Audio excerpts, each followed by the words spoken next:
Հայաստանում, ասենք, չգիտեմ, 99-ի հոկտեմբերի 27-ից կտրիչը կաթողիկոսա, չէ՞։ Այդ օրվանից սկսած Հայաստանում քանի մարդ է անարդարացի դատվել։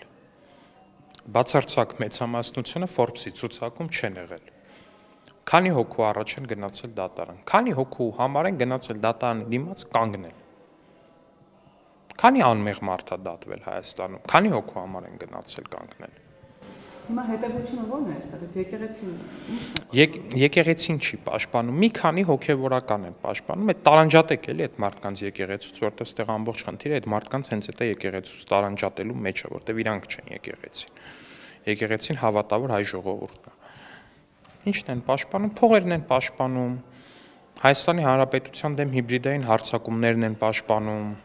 տենց, չգիտեմ, Սալավյովին են ենթադրյալ պաշտպանում, Մարգարիտա Սիմոնյանին են պաշտպանում, ի՞նչն են պաշտպանում, ուրիշ ի՞նչն են պաշտպանում։